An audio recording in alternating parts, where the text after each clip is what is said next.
everybody, and welcome to JTV. So some people who have listened to lectures on Judaism, Jewish law may have heard some discussions around medical ethics. So they might have heard a discussion about issues that might arise, ethical issues that might arise when it comes to dealing with, Siamese twins, or maybe even issues like abortion, or triage. What do you do in terms of which lives do you prioritize, or switching off a life support machine? And some of the time they can seem a little bit, for some people, theoretical or quite distant or not necessarily so close to home. But then comes a whole separate area that everyone in some way is touched by, and that is the matter of mental health issues and Jewish law. And it's a matter that I certainly feel, and I'm sure you may agree as well, you probably haven't seen such lengthy discussions on and content about these issues. And if you think about it, though, there are some big questions that do arise from mental health ethical matters. And some of them, just to come off the top of my head, could include stuff like if someone is depressed, seriously depressed, severely depressed, and music is a great lift to them, would they be allowed to listen to music on Shabbat, on the Sabbath? If someone suffers from bulimia and they're going to regurgitate their food and vomit after they eat it, should they make a blessing on the food? If someone is suffering from anorexia, should they fast on Yom Kippur? Should someone who is suffering from severe anxiety or PTSD, post-traumatic stress disorder, be allowed to use technology, for example, on Shabbat, as they find that alleviates their anxiety? These are very real-life questions, actually. But how many of us have heard them really addressed in the sphere of Jewish law and Jewish philosophy? Rabbi Yoni Rosenweig is a pioneer in the field of mental health and Halacha and Jewish law, and we are honored to be joined by him today from Israel. He is also a popular author, the rabbi of the Netzach Menashe community in Beit Shemesh, and as I say, he's become a pioneer in getting Jewish law to tackle and take into account all the various mental health issues that can naturally arise sadly in people's lives. And I was actually made aware of him, and this interview has occurred as a result of the great efforts of Sina Khan at the Senior Rabbi's Office of Rabbi Joseph Dweck. For more information about the great work they do, they actually brought Rabbi Rosensweig over to the UK just recently. And if you want to find out more information about the great work that they do, check out seniorrabbi.com. I'm impressed they managed to secure that domain, actually. That's quite it's quite a general title. But anyway, Rabbi, thank you so much for joining us via Zoom. I wanted to first ask you, before we talk about has Judaism addressed this already, and where do you go to look for this kind of stuff and all the practical issues. First, a slightly more personal question. What brought you to this field? What made you aware or determined to address this?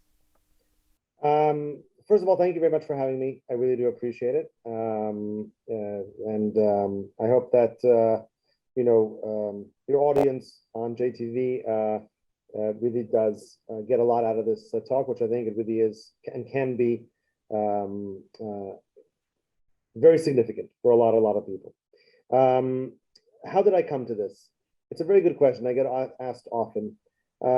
Many people who come to be dealing with mental health, it's usually because that either they or a family member or a close friend has gone through something. With me, it actually wasn't that way, which is a little bit unique. I kind of just fell into this in the sense that as a community rabbi, I got asked certain questions and realized that I didn't have the answers for those questions. Any rabbi will tell you, when we don't know, when we're stumped, right, what we do is we look up in a book. We open up books and we look around to see, what wisdom there is there from previous generations. With regards to mental health, for a myriad of reasons, there is almost no such reference guide. It's almost impossible to find answers to questions about mental health, which, by the way, you or any of your viewers can quickly do a check to see.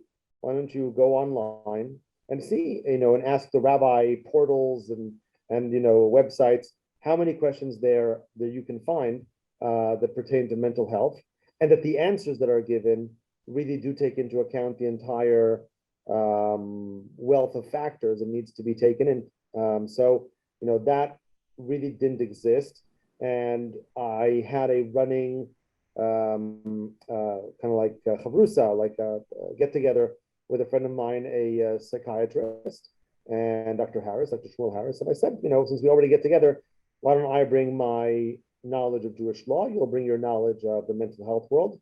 Let's learn together. Let's figure this stuff out. The point was to really just answer a few questions, but little by little, I realized there's a much greater thing that we need to do here, which is to really kind of like write a book on the subject and develop authoritative responses to all these queries and quandaries. Wow. Yeah, I was expecting some kind of like, very severe like anecdote or something as what brought you into this. But actually, it sounds like you just saw there was a need for this issue to be addressed. So that's really admirable. And let's talk about this now. So first of all, why hasn't mental health been discussed in Jewish sources in depth? And by the way, I mean, would you say that you can still apply, there are still Jewish values with regard to one's health, be it physical or mental, that one can extrapolate things, principles from that to deal with halacha? You're not like making it up from very, very vague ideas, right? Right, 100%. So let's understand this a little bit more in depth, what you're saying, because it is actually very, very important. The development within Jewish law, within halacha, regarding mental health is a mirror image of the development of mental health as a field in and of itself. Meaning it's not just us that have been, in a sense, behind on the times. It's generally all systems of law, whether secular or religious, we're in a sense behind and are struggling to keep up with the changing field, that mental health is, and it is a changing field. We have to understand that what we have today is a product of the last 100 years or so, and I would say more specifically, a product of the last 50 years. And I'm not sure that I'll be able to completely give over the entirety of what I mean by that, but I will try to give a little bit of an introduction to just to whet people's interest in that sense. I think we need to understand that mental health has gone from the qualitative to the quantitative. In other words, if you asked someone what depression is 100 years ago, they would probably give you some sort of psychodynamic explanation. So think Freud, right? And even once again, even if we don't know what Freud would say about any given depression, right? So you would say, oh, it has to do with the history of a person, maybe about their sexual desires, maybe about their parents, maybe about this, maybe about that. You would be explaining depression in historical / qualitative / emotional terms. That's how you would describe it. Today, how is depression described in the DSM, the Diagnostic and Statistical Manual, which is like the Bible of the psychiatrist? In the DSM-5, how is it described? By a list of symptoms. So you'll say, oh, it's anhedonia, person not wanting to benefit or enjoy from this world. Maybe it's significant amount of sleep. Maybe it's suicidal ideation, right? Those are not descriptions of the internal feeling as much as they are symptoms that we as outsiders can tell when we're looking at the person suffering from the depression. So I hope you can understand the difference between those things, right? It's like when a parent comes and says to the kid, right, you don't do anything all day, right? You just lie in bed, yeah? And that's a symptom, right? But why is the kid lying in bed all day, right? That there's maybe a deeper reason for that, okay? So in the past, mental health has focused on the deeper reasons. And today, a definition of a specific mental health challenge is more in terms of symptoms and more in terms of how it reflects in practice. Why is all this important? All this is important for the following reason, and I hope I haven't lost you with all that technical explanation. But all this is important for the following reason. We are able to follow symptoms more than we're able to follow reasons. Meaning, if you think about Western medicine and the reason it's been so successful, it's for that reason. Meaning, it doesn't identify necessarily always the root cause, but it matters less a little bit what the root cause is. What matters is how we treat it, right? CBT, which I assume many people know what that is, right, is evidence-based, right? It's not a 3-year process where we're going to delve into your psyche and figure out what happened. Rather, we're going to teach you in 4 to 6 weeks, hopefully, or 6 to 8 weeks, a simple list of tips and tricks that you can utilize in order to better your mental health. I understand that we just managed to shorten psychodynamic therapy to 6 to 8 weeks. No, we did not. If you really want to still get to the root of the issue, you'll still have to put down X amount of money and go for years of therapy and work out your issues. But we managed to get a shortcut that deals with the symptoms that cause the distress. So why is all that important to our discussion? Now I'm getting to the point. The point is that halacha is the same way, right? When you think about Pesach, you have to eat a certain amount of matzah. When you think about fasting, there are certain amounts of time that you need to fast. When you think about davening, we tell you which words to say. Halacha is very much, let's call it, symptom-oriented, meaning we're not asking you to connect to Hashem on a deep level. You can do that too.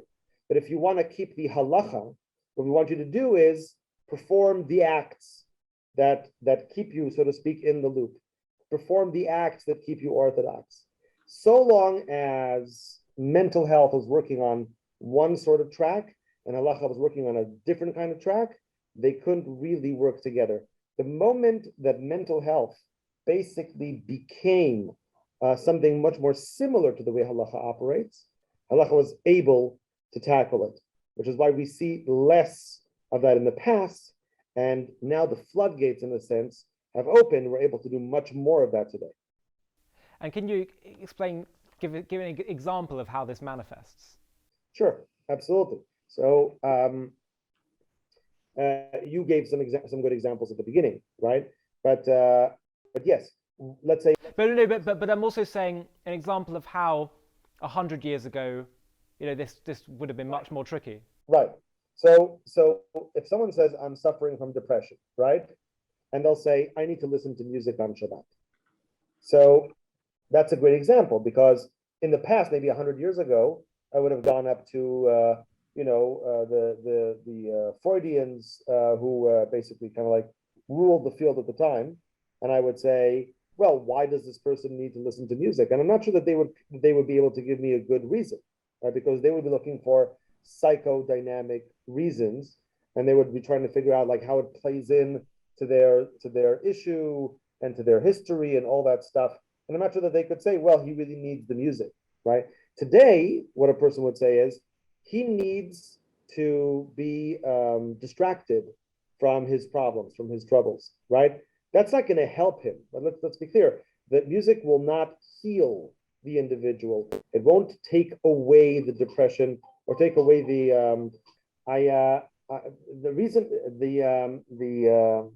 today, right? The therapist will not say that the music is going to help the individual in question to get rid of their depression. It won't. But what it will help with is to help the person get through the day, get through the distress that he's feeling at this point, right? And since we're focusing on the distress rather than the root problem, we also address it halachically differently. Does that explain it? Yeah. So before we go to talk about some specific examples, does Judaism treat physical illness the same as mental illness or mental health issues in the same way? So that's a great question, also because that it actually is the essence of what I do. In other words, some of the people listening to this episode, so to speak, of yours, might say to themselves, all right, this is all very nice, but who cares? In other words, this is something this is like a specific Orthodox concern, and specific Orthodox questions. So what do we care about all this, and why does it pertain to anything? And the answer is that at the end of the day, by discussing the halachics of this issue, we are actually battling stigma. Because there's no greater way to battle stigma than to say what you just said, which is that we should treat mental health the way we treat physical health. That we should give it the same importance, we should give it the same standing, we should give it the same meaning, right? All those things are monumentally important, and they really do work towards battling stigma. So when I say to a person who has a fever, I say to them, hey, you don't have to keep Shabbos like everybody else. You need to get better. There are certain things you're allowed to do on Shabbat. But on the flip side, when someone with depression or anxiety asks me the same question, I say, look, I don't know if you can violate Shabbat in order to care for your mental health, then the message that I'm sending is, I don't believe you as much. I don't know that you suffer as much. I don't trust your distress as much. But when I say the opposite, when I say to the person, it is exactly like physical health. When I say I can find sources that show that it's exactly like physical health. When I give the person the feeling that I see them, that they are not transparent, that they are real to me, that their distress is real to me, that their pain and their suffering is real to me. When I see all those things, when I say all those things, when I give over that message, there is no greater battle against stigma within the Orthodox community than can be done with the help of the halachic tools. And again, sorry, I keep saying we're going to discuss them, and we will discuss the specific issues, but I'm curious, have you faced backlash for entering this field? I have not. Okay, I'll answer the question clearly. I have not, but let me explain something about the way that I did my work, which is that after writing the book, I took a first draft of it and I went to different poskim, different halachic deciders, in order to get their 2 cents on the things that I wrote, and I wanted them to either sign off on what I said or to give a different opinion, which I happily, brought in my book, and I brought a plethora of opinions in the book. And the reason that I did that was because I wanted to make sure that there were authorities from the length and breadth of the Orthodox community. Because I know people, right? People always, there are certain people that they trust and others that they don't trust. There are people that they'll say, oh, that person really knows what he's talking about. And then someone else will be like, you asked that guy? He's terrible, yeah? And I got those responses throughout my work, from people. So I wanted to bring like a swath of opinions in order to do that. And so I can definitely answer your question because of that, because I did go around and ask people from different places. And the answer to your question is everybody was more than interested to help. Everybody, all the posting that I spoke to, it doesn't matter if they were ultra-Orthodox or ultra-liberal, but still within the Orthodox community, they were all committed to helping with this specific concern, with this specific issue. Was very important to them. And of course, different people gave different rulings. I'm not saying they all said the same thing, but it was clear that all of them understood that this was an important topic. And now, can you talk us through some of the examples of mental health considerations that you've addressed through your halachic writings? And could you perhaps highlight some examples of halachic responsa that might surprise us in terms of what is permitted or not permitted? Sure. A lot of these questions are questions of identity, and I'll explain what I mean by that because it's very important to understand. You asked a really interesting question in your opening, which was about, let's say, bulimia and making a bracha achrona, making a birkat hamazon, a blessing at the end after you've eaten, assuming that you've already, if you threw everything up, so you have nothing left in your stomach, right? Once again, a very technical halachic question, which one might say, like, come on, do people really ask that question? And the answer is yes. Yeah, people with bulimia actually do ask that question. It might seem like, come on, they're dealing with bulimia. Yes, but the point is this, that their religious identity is an identity that is important for them to conserve. And their mental health is also an identity crisis, which is important for them to deal with and to handle, which is why we need not to sacrifice one for the other, not to tell the person you must sacrifice your religious position for your mental health or your mental health for your religiosity. We need to find a balance between those two things in order so that they can live both of them and feel happy with their choice. That's what we need to do. And so with all these things, it's the same idea. So let's take an example from what we spoke about in terms of, let's say, the music on Shabbat, right? So with music on Shabbat, what I always tell people is that they should take their phone when they need, assuming that they reached the, let's call it the halachic level that they are in need, which is a lot of them. What is that level? Sorry? What is that level? Well, in Hebrew, it's called choleh she'en bo sakana. So it's someone who is, let's call it, sick, unwell. But what that means is not that they are just, like have like a bit of the blues, shall we say, but rather that their depression has affected them functionally significantly. So what's functional consequences? What does that look like? It looks like not being able to get out of bed, not being able to go to work, not being able to sit at the Shabbos table, with people, like it affects the person in major and routine areas of their life. Okay, that's the kind of thing that we would call a choleh she'en bo sakana. So someone who has, reached a level of mental deterioration where there are functional consequences, can definitely use the following leniency, which is what, is to take their phone, to make a playlist from before Shabbat, press play, put it on a loop, put your earphones in, and then whenever you need, you just put your earphones in and you can listen. Whenever you don't need it, you don't have to have it. Now you might say, why don't you just tell the person to use their phone? And the answer goes back to my introduction, which is the person cares about their religious identity. Remember, this is an individual who asked me a question. If they wanted to just break Shabbat, they would have broken Shabbat a long time ago. But they came to me, they asked me a question. Why'd they do that? Because it's not simple for them to just break Shabbat.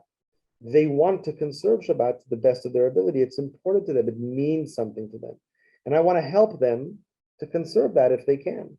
So I'm not just going to tell them use your phone, because if you sit in your phone with a phone in your room and everyone else is like outside davening or eating a Shabbos meal or singing or schmoozing or talking together, then what you feel is outside of it all. What you feel is actually the stigma on some level. You feel like you're transparent. You feel like you're ashamed. You feel like you're not part. You feel like you've been pushed aside, right? All those things we don't want. So then what do? We tell the person, no, you can keep Shabbat, but you'll always have the phone and you'll always have the playlist there when you need it.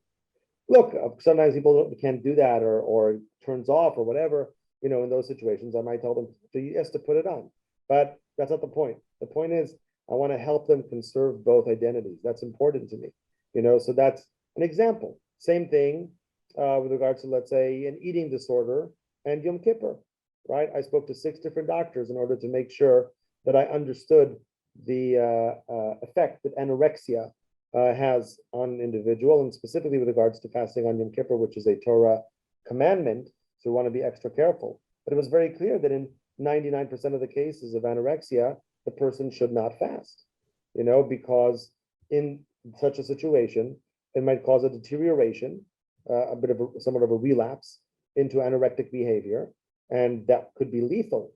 We don't even understand the percentages of anorexia, but they're very, very high, and therefore we cannot take any chances with that. But once again, here is the point. Okay, it's not enough to just tell people you don't have to fast. Of course, they shouldn't fast because it's pikuach nefesh. It's life-threatening. So obviously they should not fast. But am I helping the person by telling them that? I don't know almost any person who you tell them they don't have to fast on Yom Kippur and they don't beg you to fast, right? Because that's what they want to do. They want to fast. Who doesn't want to fast on Yom Kippur? On Yom Kippur, everybody wants to fast. Everybody wants to be part. Everybody thinks it's important. Everybody thinks it's significant. Even people who are not religious fast on Yom Kippur. It's very important to people.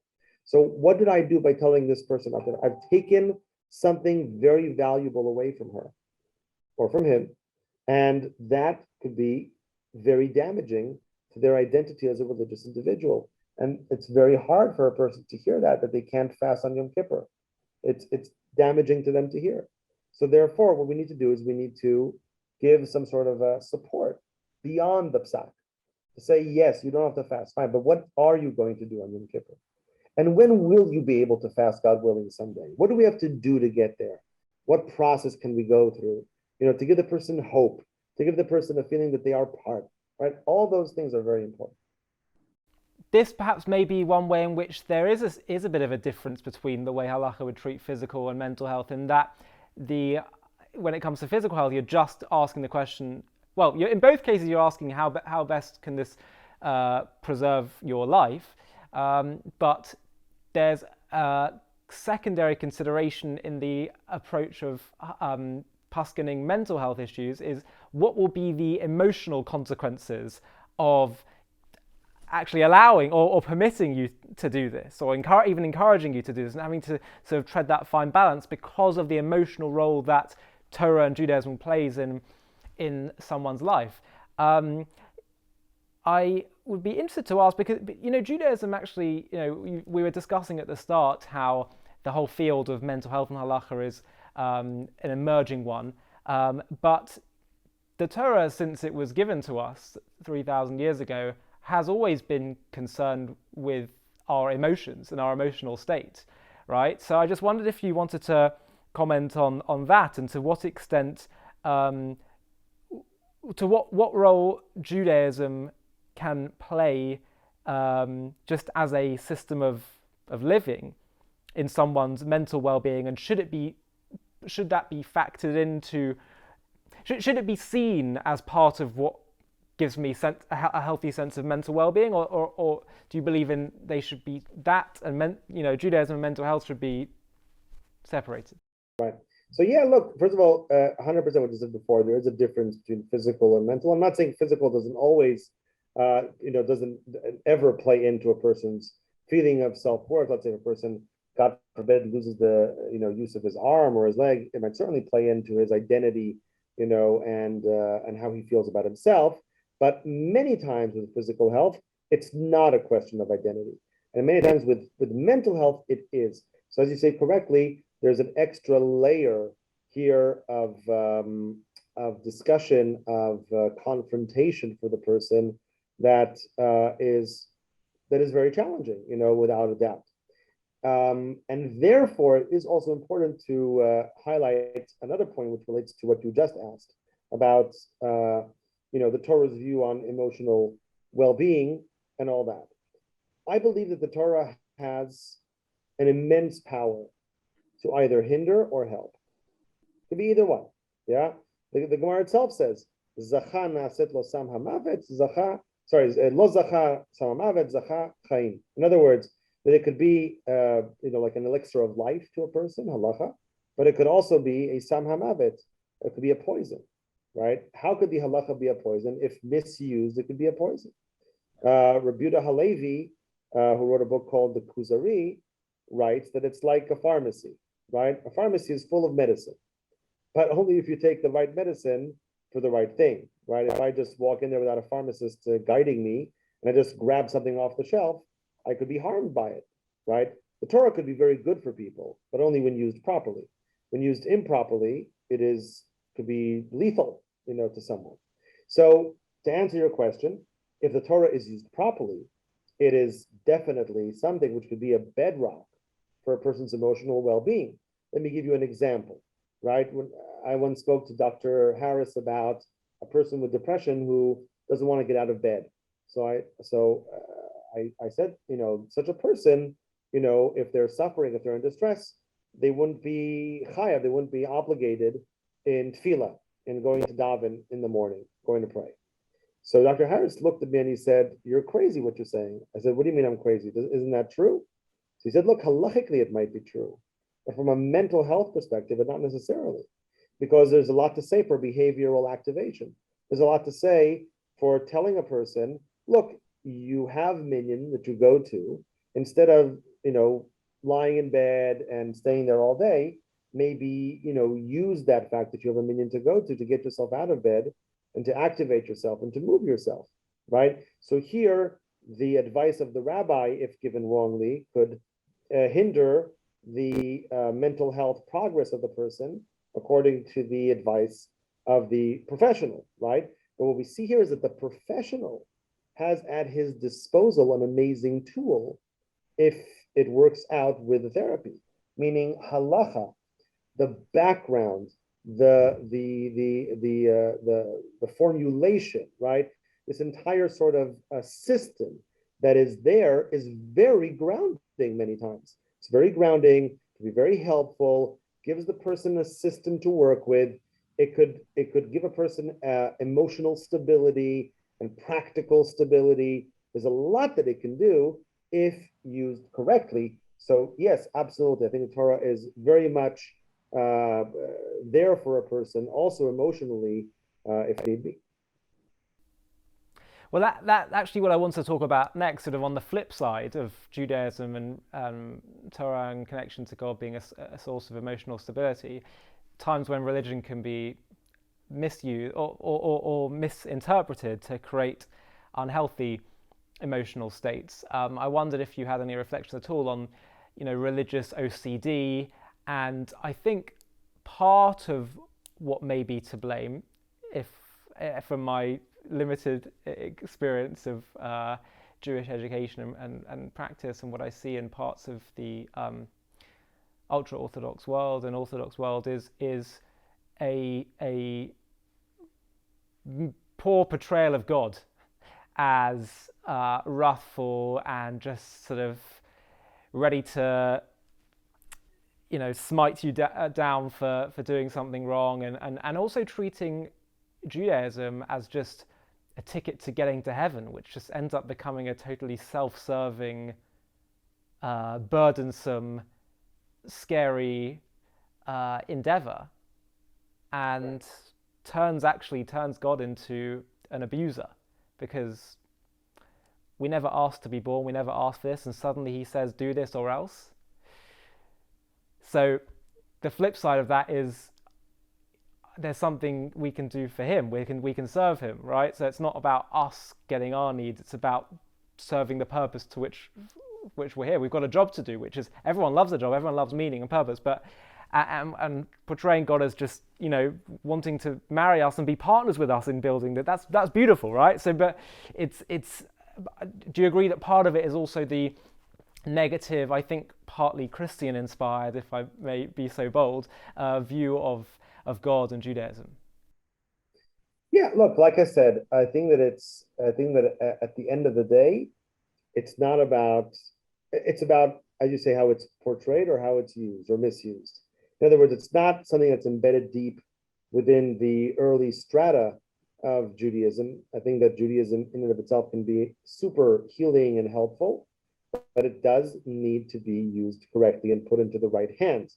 Otherwise, as you say correctly, it won't be, right? So if we look at anorexia and Yom Kippur, and if a rabbi comes and says, oh yeah, you can eat on Yom Kippur, but you should do so in what's called in shiurim, meaning in small amounts, because that's like a classic halachic psak, right? That's a misunderstanding of anorexia, because if you tell someone with anorexia to eat in small amounts, that's the anorexia, right? So, that's a misunderstanding of how to apply halacha to a very specific situation or case, right? Or if a person is sitting in shul, in yeshiva, let's say, if a guy goes to yeshiva and, all his friends have gone to breakfast and he's still saying Shema Yisrael for the 50th time because he wants to get the meaning, the kavanah just right, and the rabbi is supportive of that because he thinks, oh, look at this guy, he's so righteous, he's such a tzaddik, etc. That's a misunderstanding. The individual in question is probably, we can't know for sure unless we ask him, but probably suffering. He wants to go to breakfast. Not like he doesn't want to go. He wants to go, but he can't go to breakfast with all his friends until he does this thing just right because of the OCD. So if we encourage that in the name of righteousness and scrupulosity, then we're doing something wrong by that individual. And on the other hand, if we recognize what it is and we tell the person what to do properly and correctly, then we can be Mekadosh Shem Shemaim, we can sanctify God's name, and we can tell the person, look, this is what you must do. This is how you go about it. And you don't have to suffer so much, in davening or in other things. So yeah, at the end of the day, by the way, not very different than other societies which are secular. Judaism simply has things within it, structures or situations, scenarios, which are more given to let's call it to mental health foibles and fumbles, right? But that's true for any society. It's not just true for ours. But yes, we have our specific things that we definitely need to be careful with, so that we don't devolve into something that is negative for the person. Have you had any concerns? 'Cause I was reading an article a few months ago by I can't remember who, I think it was a psychiatrist or someone like that, was concerned that we're overdiagnosing. So of course there are people who it's right, diagnoses can be very helpful, but that sometimes in some cases people can just be suffering from, there can be spectrums of certain things, and people can just be teetering on the edge. And have you ever had any concerns from any halachists that there's a sort of potential slippery slope concern, that maybe people who just sort of either self-diagnose or just suffering from just a bit of anxiety. I in no way mean to belittle that, but let's say on the spectrum, it's sort of on the more moderate spectrum, that you may be overly lenient and slippery slope, blah, blah, blah. Right. So let me explain. First of all, it's important to realize that I'm not saying that you said otherwise, but it's important to realize I am not a professional, not a mental health professional. I am a rabbi. And so when people ask me questions that are not within my field, I make sure that they understand that it's not my field. So I don't diagnose. I certainly don't overdiagnose. I don't give a person his diagnosis. It could be that they give themselves, or that their mental health professional does. But either way, when a person comes to me with a diagnosis, generally I believe them. Now you might say, isn't that a bit dangerous? The answer is not really. For the mental health professional, for them it's a little bit dangerous. Meaning, obviously, they're not going to offer therapy or even worse, a medication, without being absolutely certain that they know how that medication is going to affect them, or relatively certain how that medication is going to affect the person, and to understand whether the person is lying to them, telling the truth, being exact about his condition, et cetera, et cetera, et cetera. But it's kind of hard to con me for a psak, if you know what I'm trying to say. Like right. If a person came to me and said, I have depression, and then I gave them a lenient ruling, and then they left my office and said, aha, I tricked him, I don't actually have depression. So I would say the joke's on them, because if they're utilizing a ruling that's not fitting to their real situation, then that's not my problem, Right. So this already was about our relationship with God, It's right. it's not between. It's not like So that's why it's less of a concern for me that people might not be telling me the whole story or not telling me the truth, because that's in a sense on them, and I generally trust people and think that they will not do so unless they have a real concern. With all that said, I'll just say one thing about overdiagnosis, which is sometimes people say we're all on the spectrum, I understand where that statement comes from. I think that it's important not to really think that. I'll tell you why, just because of two things. Number one, it belittles those who are really going through something. In other words, yes, I'm not trying to say that there aren't people with a little bit of this and a little bit of that, but at the end of the day, someone who is really suffering and really in distress needs to get that attention and needs to be taken seriously. The moment that all of us are on the spectrum, those individuals won't be taken as seriously. And it's important that we don't misuse, like sometimes people say, oh, I'm so OCD, like I understand what that line means, I get it. But if you don't actually have OCD, I'm not sure that you should necessarily use it. I'm not trying to shut people up. People can do whatever they want, I'm sure, but you get what I'm saying. Like not every tendency for order is OCD, and people with OCD are actually suffering. No, I don't think, I certainly don't often hear people saying, everyone's on the spectrum, but I'm saying people say that some people may suffer from something just moderately, and it's not severe. Right, of course, 100%, and that's definitely there. I'm not saying people shouldn't shouldn't get a diagnosis, even if it's mild. They should know what they have, and they should, et cetera. That's important. Yeah, but on the flip side, there, I was actually someone showed me a video a couple of days ago that was basically had a bunch of people that were given sort of psychiatric diagnosis of bipolar and autism or schizophrenia or all these other things, and they were basically saying, like, trying to rip off the labels. They're saying, don't confine me, don't limit me to this thing.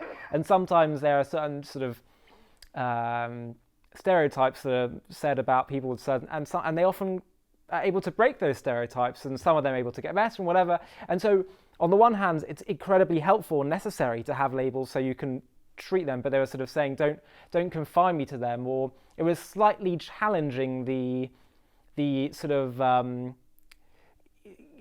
calling it like a sort of permanent condition that they have. And I sort of, with that in mind, I wonder, because there are different people that talk, when they talk about the great characters of the Torah and of Tanakh, that some people are more inclined to talk about some of the emotional challenges that our forefathers faced using the language of mental health, just terms. And I wondered what your thoughts were on that, because as I was saying earlier, the Torah is full of emotions and emotional experiences, both highs and lows, and I recognize they are separate to mental health conditions. But I wondered, what is your view on, is there anyone in, whether it's in Tanakh or in Talmud or whatever, that where we can sort of see a more kind of clear case of someone not just experiencing a sort of normal day-to-day human emotion, but actually going through what is likely a mental health issue?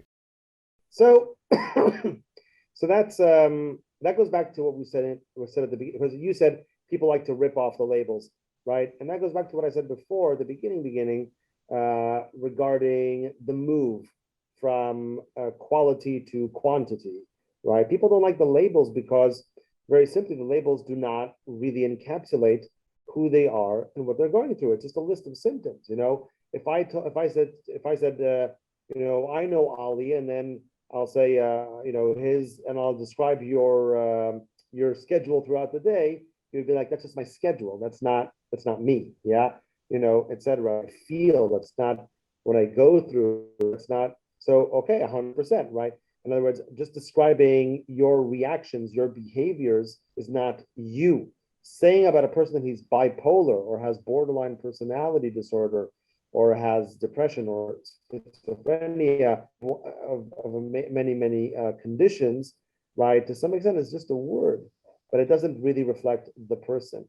And that leads me to the second point, which you mentioned about Tanakh figures and all that stuff, right? It's obviously very difficult for us to really try and encapsulate an entire mental health condition from the few things that the Torah tells us here and there. So that's a difficult ask. Although I have seen people, of course, try to do it. Look, I think that the closest thing that a person can talk about is Shaul HaMelech. I think that's the most famous one as well. That King Saul, may have been suffering some form of depression and needed David's music to alleviate it or to help him get through the distress that he was feeling. So that's like a classic sort of situation, and therefore a classic sort of diagnosis. But any mental health professional would tell you to diagnose from so far away and from so many years away, from just a few verses, is a dangerous preoccupation, so to speak, and not one that you can really rely on. Right. And lastly, I guess I would just ask what your recommendation would be for just the average person out there to normalize the conversation, remove the stigma, and just make it more part of our day-to-day lingo. Right. First of all, exactly what you said is my recommendation. But let me give like an example of that. Let me give an example of that to be more specific. So what I always tell people is we need to normalize the conversation and talk about this more. So people say, what do you mean? People talk about it. Like, it's not like we don't talk about it. So I said, people, look, I'll give you an example so that you'll understand what I mean by that. Imagine the Shabbos table. Imagine you're sitting at the Shabbos table as you do every week, and someone brings up, a sad fact that someone that they know is suffering from cancer. So how does the conversation usually develop? People say, "Oh no, that's terrible to hear," right? They may talk about chemotherapy. They may talk about the person going to an oncologist and whether they've seen an oncologist yet, et cetera, et cetera. And so the conversation goes. Now, notice, please, the following, that I am a rabbi. I am not a mental health professional. I'm not a physical health professional. I'm not a doctor. I'm not a GP. I don't know any of those things. And yet, I know the word chemotherapy. I know the word oncologist. In short, I'm able to small talk my way through a cancer discussion without actually knowing really anything about it because I'm not a professional. Now think about the same thing with regards to depression. I don't think people are able to small talk about depression in the same way that they're able to small talk about physical health, about cancer. And I'm not trying to say that to be experts. Don't have to be expert. Don't have to like read up like a million things. But I'll know that our conversation on these issues has normalized when, if I say the word cancer at a table, people know what to ask. They know whether the person needs to go to a psychologist or a psychiatrist. They understand what the course is going to be from here, how things will develop more or less. Once again, I'm not asking for like an amazing amount of knowledge. I'm just talking about small talk. That's all. Are we able to understand the issues that pertain to a specific mental health condition in the same way that we do with physical health? When we get there, the conversation will be normal. Do you think it's because it's touching a raw nerve that we actually want to be a bit evasive about this, because maybe it touches on a human fragility in a more vulnerable and uncomfortable way than physical issues do? Or do you think it's just because we're not literate enough in the subject? No, I hear what you're saying. Meaning, I think that maybe we're not literate, but the question is why we aren't. In other words, why did we become literate enough about physical health, that once again, that the regular guy, sitting at the Shabbos table is able to converse, but not with this. What's the reason for that, right? So you could say it's new, you could say a lot of things, but I think part of it is indeed what you're saying, that, on some level, we don't want to know maybe. On some level, there's a fear that comes with the discussion of these issues, that it might be more places than we think. And I think that there's definitely something to that. I think there's also a little bit of like, not always, whenever we hear about someone's got a mental health issue, we might immediately jump towards, well, how do I relate to this? Oh, well, I felt a bit down one day. I got bad news one day. And we just think it's the same thing. So there's also a bit of like, I think, even just a 1% touch of cynicism, perhaps, of like, well, I was able to pull myself back up, which is dreadful. No, I think there's also something to that for sure.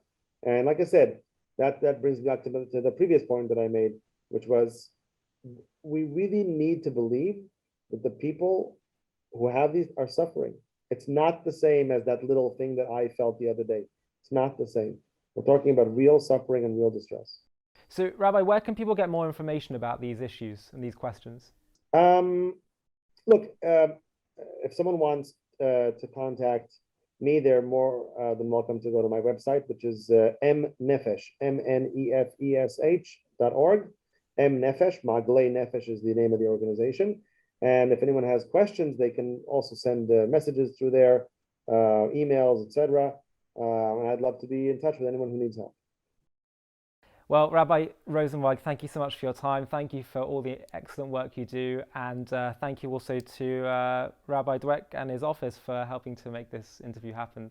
Thank you so much, and continue to do the great work. Thank you. And you too, and much appreciated.